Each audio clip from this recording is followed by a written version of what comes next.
तो मैं हूँ डीके सर और आप लोग देख रहे हैं डीके सर क्लासेस। आज केमिस्ट्री का एक बहुत ही महत्वपूर्ण चैप्टर मैं लेकर आया हूँ और यह बहुत मैंने पीछे भी एक दो जो क्लास है इस पर लिया है मैंने। तो आप लोग को बताया था कि यह बहुत सारे विद्यार्थियों को एक प्रॉब्लम रहता है कि जब हम केमिस्ट्री सर पढ़ते हैं तो उसमें जो रासायनिक यौगिक बहुत सारा जो यौगिक मिलते हैं, रासायनिक यौगिक, उन यौगिकों का नाम हम लोग पढ़ने में कठिनाई होती है। हम अच्छा से उसका नाम नहीं पढ़ पाते हैं कि उसका नाम हम क्या रखें, या अगर कोई कहता है कि इस चीज़ का सूत्र लिखिए या इस चीज़ का जो है इस यौगिक का सूत्र बोलिए, तो हम लोग उसका अच्छा ढंग से उस यौगिक का नाम नहीं बोल पाते हैं, उसका नाम नहीं ले पाते। परीक्षा में भी आता है कि निम्न यौगिकों का रासायनिक सूत्र लिखें, तो उस समय भी हमको लगता है कि जैसे सोडियम कार्बोनेट दिया है, मैग्नीशियम कार्बोनेट दिया है, मैग्नीशियम फास्फेट दिया है, जिंक नाइट्राइट दिया है, तो हम उसका क्या नाम लिखें, कैसे लिखें। तो पहले भी एक दो वीडियो में मैंने आप लोगों को बताया है इसके नाम रखने के लिए। तो रासायनिक यौगिक दो प्रकार के होते हैं, एक तो कार्बनिक यौगिक होता है और दूसरा अकार्बनिक यौगिक होता है।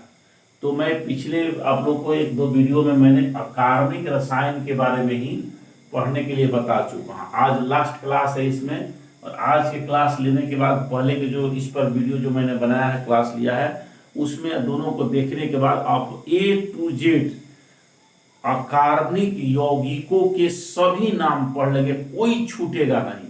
जैसा कि पिछला वीडियो देख लीजिए मेरा और इसको देख लीजिए, आपको कोई भी रासायनिक यौगिक का नाम नहीं छूटेगा। तो चलिए देर न करते हुए मैं आप लोगों को एक आज के जो क्लास का महत्वपूर्ण पॉइंट है उसको मैं बता रहा हूं। पहला पॉइंट है कि जिस यौगिक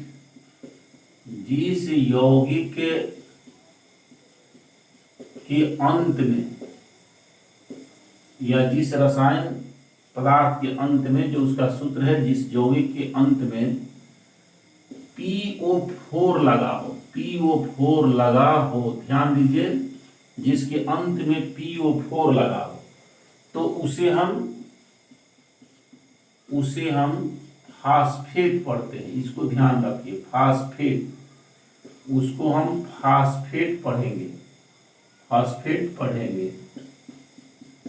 जैसे आप देख लीजिए जिंक फास्फेट, जैसे हम Zn3PO4 इंटू 2 ऐसे लिख सकते हैं इसको, जिंक फास्फेट का यह रासायनिक सूत्र है। तो इस तरह से हम लोग लिख सकते हैं। देखिए इसका हो गया जिंक, इसका फास्फेट, तो क्या लिखेंगे इसका नाम लिखेंगे जिंक फास्फेट। इसी तरह से Mg3PO4 इंटू 2, तो देखिए ये मैग्नीशियम और इसका हो गया फास्फेट, तो क्या हो गया मैग्नीशियम फास्फेट। एक बार आप ध्यान से देख लीजिए और बाकी आप कभी भी जीवन में भूलेंगे नहीं, हमेशा आपको यौगिकों का नाम याद हो जाएगा। मैंने बताया कि जो भी यौगिक होते हैं उसके दो पार्ट में होता है, एक जो मूल तत्व है और एक उसको कहा जा सकता है कि क्रियाशील समूह है, उसके साथ लगा रहता है। तो इसको ये जो है मूलक जो इसके साथ लगा हुआ है, इसका जिंक एक फास्फेट है, PO4 फास्फेट है, और ये हो गया जिंक, तो इसका नाम हो गया जिंक फास्फेट। इसी तरह से आप लोग दूसरे तो और भी जो बहुत सारे यौगिक है, और भी यौगिकों का आप नाम ले सकते हैं। जैसे H3PO4, ये क्या हो गया, ये देख रहे हैं हाइड्रोजन फास्फेट, इसका नाम हो गया हाइड्रोजन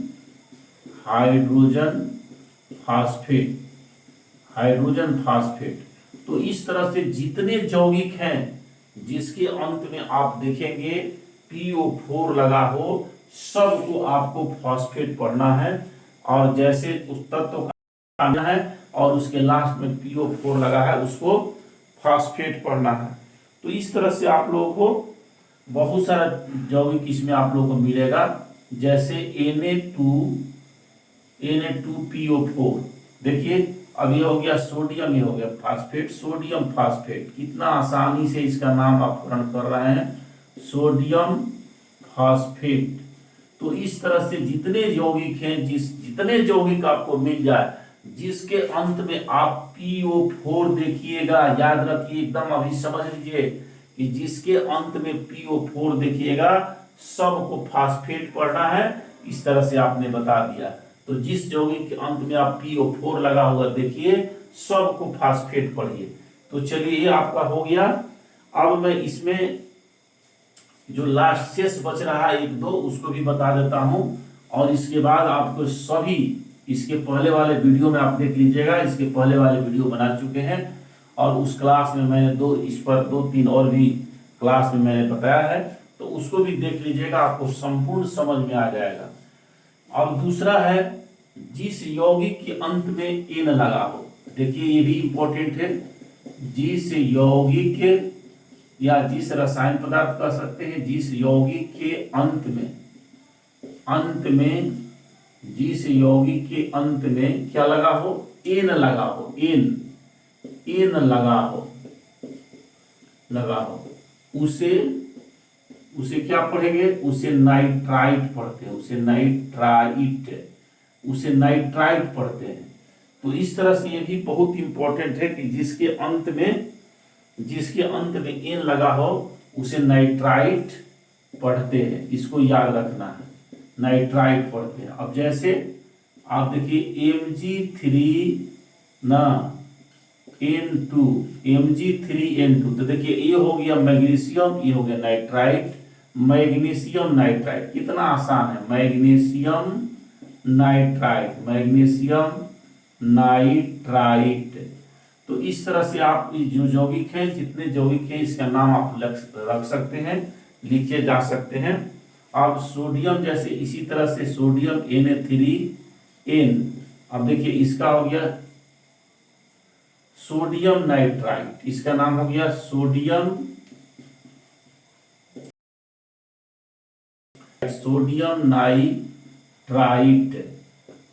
नाइट्राइट। इसी तरह से और भी बहुत सारे यौगिक, आप जितने अधिक से अधिक पढ़ेंगे आपको उतनी यौगिक मिल जाएंगे। फेरस नाइट्राइट भी, Fe3N2, इसको फेरस नाइट्राइट पढ़ेंगे, फेरस नाइट्राइट। तो इस तरह से आप जितने भी याद रखिए, एक बार जान गए कि जिस यौगिक के अंत में एन लगा हो उस सब को हमको नाइट्राइट पढ़ना है। तो ये देख लीजिए, मैग्नीशियम के अंत में एन लगा है, ये तो उसकी संयोजकता है जिसकी अदला बदली हो जाती है, ये पहले वाला वीडियो में बता दिए हैं। जैसे यहाँ नाइट्रोजन है, नाइट्रोजन की संयोजकता 3 होती है, तो इसके पास आ गया। इसकी मैग्नीशियम की संयोजकता 2 होती है, उसके पास चला गया। ये आप लोगों को पहले वीडियो में बता चुके हैं। तो इस तरह से संयोजकता का अदला बदली हो जाता है। यहाँ भी देखिए सोडियम की संयोजकता 1 है, उसके पास गया, नहीं लिखा। नाइट्रोजन का 3 है, इसके पास आगे लिखा गया। लेकिन मूल जो चीज है उसको आपको जानना है, वो जानना है कि मैग्नीशियम है और इसके अंत में एन लगा है, नाइट्राइट, मैग्नीशियम नाइट्राइट। ये सोडियम है, इसके अंत में एन लगा है, सोडियम नाइट्राइट। ये लोहा है फेरस, इसको अंत में नाइट्रोजन लगा है, तो फेरस नाइट्राइट। इसमें कोई सोचने की वाली बात नहीं है, एकदम सिंपल है। तो इस तरह से आप लोगों को ये भी मैंने बता दिया। अब तीसरे पॉइंट की ओर चलते हैं, इसको लिखते जाइएगा, वीडियो को रोक करके आप लोग देख भी सकते हैं और लिख सकते हैं। और इसके बाद आप जितने भी यौगिक किताब में मिल रहा है सबको खोजिए, जितने यौगिक किताब में मिल रहा है किताब खोलिए और किताब में देखिए किसके अंत में एन एन एन एन लगा हो, सब नाइट्राइट पढ़ते जाइए, पढ़ सकते हैं आसानी से। तो चलिए अगले पॉइंट की ओर चलते हैं। अब जिस यौगिक के अंत में आप देख लीजिए कि जिस यौगिक के अंत में, तीसरा पॉइंट, जिस यौगिक के अंत में,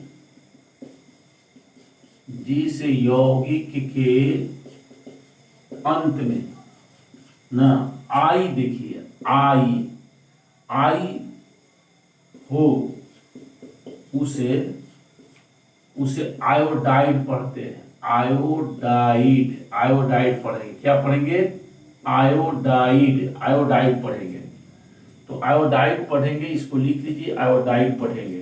ये हम पढ़ सिर्फ समझने के लिए लिख रहे हैं, लिखना जरूरी नहीं, आपको ये समझना है कि जिसमें आई हो तो उसे आयोडाइड पढ़ेंगे। अब जैसे देख लीजिए उदाहरण में आप, तो आप देखते हैं के आई, तो देखिए के आई आप देख लीजिए, एक सिंपल यौगिक है के आई।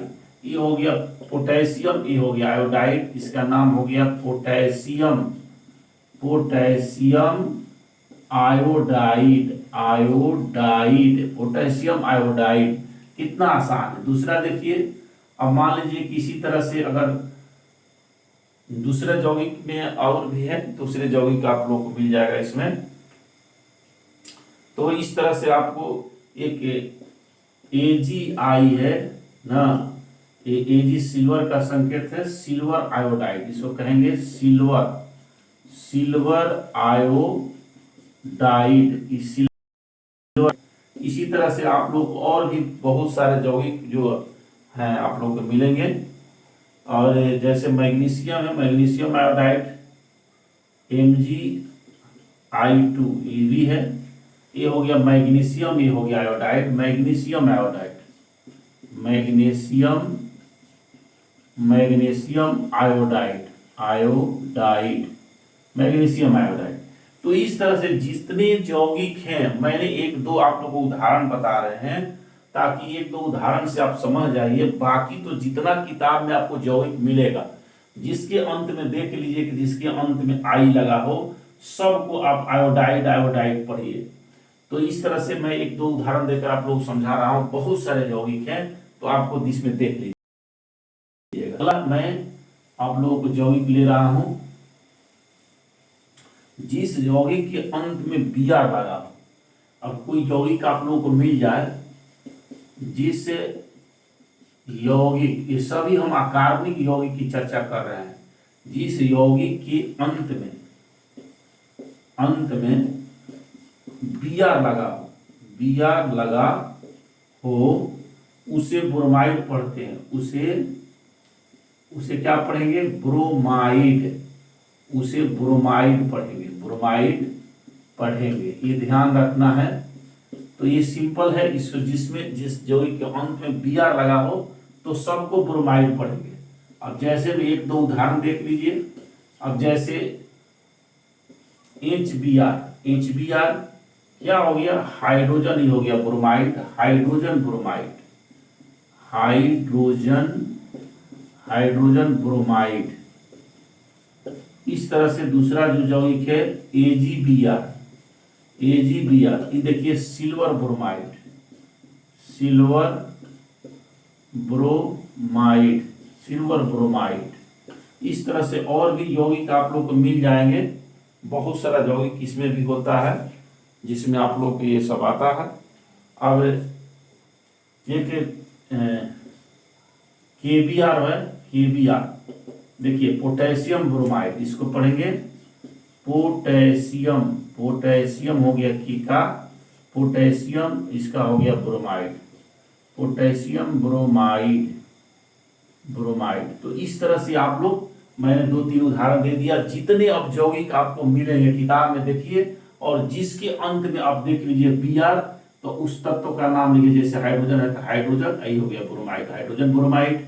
जैसे सिल्वर हो गया ब्रोमाइड, सिल्वर ब्रोमाइड। Br देखिए ये हो गया पोटेशियम, इसके लास्ट में Br लगा, पोटेशियम ब्रोमाइड। तो इस तरह से यह आप लोगों को चौथा पॉइंट हुआ। अब पांचवें पॉइंट की ओर हम चलते हैं, और ये लास्ट पॉइंट होगा, इसलिए कि इसके पहले वाले क्लास में मैंने सारे और भी 3 क्लास में मैंने पढ़ा दिए हैं। तो आज ये लास्ट था जो इस क्लास को आप ले रहे हैं। एक लास्ट यौगिक बचा है, उसका अगर हम नाम बता देते हैं तो आपको अकार्बनिक यौगिकों का सभी खत्म, जितने लाखों लाख अकार्बनिक यौगिक हैं वो सब खत्म हो जाएंगे। तो देखिए अब अगला पॉइंट जो लास्ट पॉइंट है, इसको देख लीजिए। अब कह रहा है कि जिस यौगिक के अंत में, जिस यौगिक के अंत में, जिस यौगिक के अंत में क्या लगा हो, एस लगा हो, एस लगा हो, उसे सल्फाइड पढ़ते हैं। उसे क्या पढ़ते हैं? सल्फाइड। याद रखिए, उसे सल्फाइड पढ़ते हैं, पढ़ेंगे। अब जिसके अंत में जितने भी यौगिक हैं और जिसके अंत में आप एस देख लीजिए तो समझिए उसको सब के सब हम सल्फाइड पढ़ेंगे। तो जैसे कि आप देख लीजिए एग्जाम्पल में, जैसे H2S। अब देखिए हाइड्रोजन और इसके अंत में एस लगा, हाइड्रोजन सल्फाइड। हाइड्रोजन और ये हो गया सल्फाइड। Hydrogen sulphide. तो सब को सल्फाइड पड़ेगा, हाइड्रोजन सल्फाइड। दूसरा हो गया Ag2S। देखिए ये हो गया सिल्वर सल्फाइड। सिल्वर सल्फाइड, इसको सिल्वर सल्फाइड पढ़ेंगे। उसी तरह से और भी यौगिक हैं जो आप देख सकते हैं, ZnS, ये भी यौगिक है ZnS। जिंक